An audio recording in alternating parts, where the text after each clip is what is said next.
자, 안녕하세요. 네. 오늘 약속드린 대로 5개 질병 갖고 왔습니다. 일단 이 중에서 시험 문제는 거의 다 나왔다.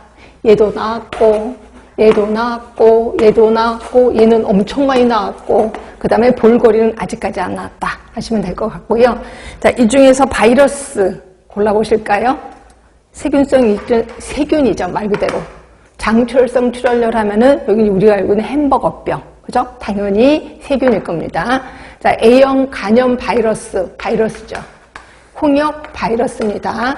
볼거리 역시 바이러스. 그래서 틈나는 대로 바이러스인지 세균인지 그때그때마다 외우실 수밖에 없습니다. 특히 홍역 같은 경우는 엄청 시험 문제 많이 나왔으니까 시간적 투자를 해야 되겠다라고 보시면 되고요. 자, 세균성 이질은 저번 시간에 제가 얘기했을 거예요. 세균, 얘네들은 많이 들어와야 내가 그 병에 걸린다. 뭐 적어도 한 100마리 이상, 1000마리 이상, 어떨 때 10,000마리 이상 들어와야 내가 그 병에 걸린다라고 했는데 얘는 10마리만 들어와도 그 병에 걸려요. 그렇죠?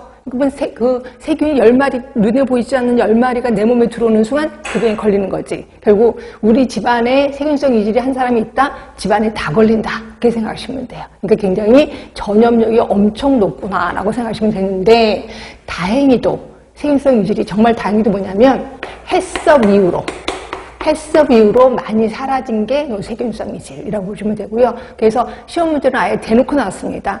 10마리만 들어와도 걸리는 게 뭐냐? 해썹 이후로 사라진 게 뭐냐? 이런 식으로 이게 세균성 이질이었거든요. 하여튼 요거 그런 식으로 볼 거고 이따가 책 보고 좀 더 자세히 보도록 하겠습니다. 그 다음에 장출성 출혈은 우리가 알고 있는 햄버거병이라고 했고 그럼 햄버거를 먹은 사람이 다 그 병에 걸리나요? 그런 건 아니고요.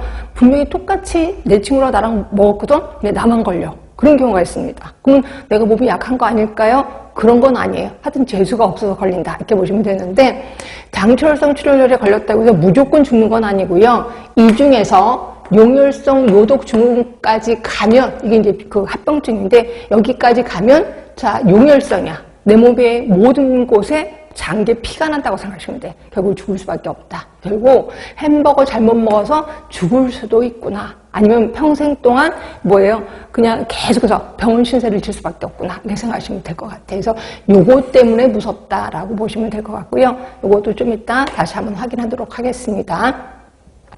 자, A형 간염은 우리 하는 김에 다 합시다.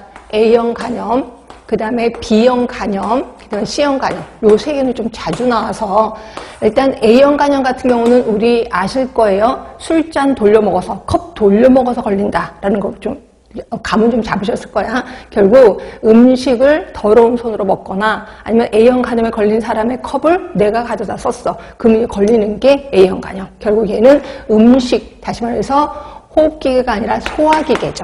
소화기계에 의해서 걸리는 게 A형 간염이구나. 이렇게 보시면 되고 근데 그럼 반드시 소화기계인가요? 아니에요. 근데 혈액으로도 걸릴 수 있습니다. 근데 주로 걸리는 게 소화기계다. 이렇게 보시면 되고 그 다음에 A형 간염 가장 큰 특징은 저같이 나이가 많은 사람은 어렸을 때 아주 좀 지저분했어.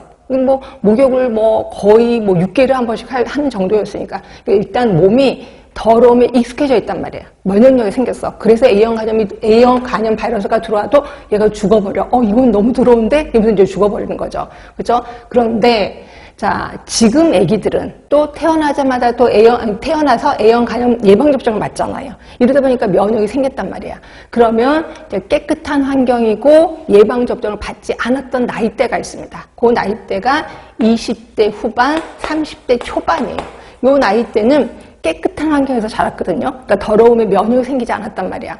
그리고 어렸을 때 예방접종도 거의 맞지 못했던 나이대. 그래서 요 나이대에 많이 생기는 게 A형 간염 바이러스라고 보시면 돼요. 네, 그래서 이렇게 이것도 한번 시험에 나왔었으니까 기억해 두시면 되고 자, 그런데 비해서 B형 간염은 혈액에 의해서 옮기는 거. 그래서 B형 간염에 걸린 환자를 이제 의사든 간호사든 피를 뽑았어. 그 주사기에 내가 찔렀어. 그래서 걸리는 게 B형 간염. 내가 보시면 되는데, 자, 아까 A형 간염은 요 나이대에 좀 많다라고 했는데, B형 간염은 전 나이대입니다. 그러니까 나이대가 별로 이렇게 어떤 특정 나이대가 아니라 어린 나이에서부터 나이 많은 사람까지 골고루 돼 있다. 그리고 전 세계적으로 골고루 퍼져 있는 게 B형 간염이라고 보시면 되고요. B형 간염이 무서운 거는 뭐냐면, 그러니까 A형 간염 같은 경우는 급성으로 끝납니다. 만성까지 가는 게 좀 드물거든요. 근데 B형 간염은 만성으로 갈 확률이 좀 높다는 거죠. 그리고 만성으로 가면서 그 다음에 이제 보균자가 되잖아요. 만성 보균자가 되고 보균 기간이 길어지면 길어질수록 간경화, 간암으로 갈 확률이 높다.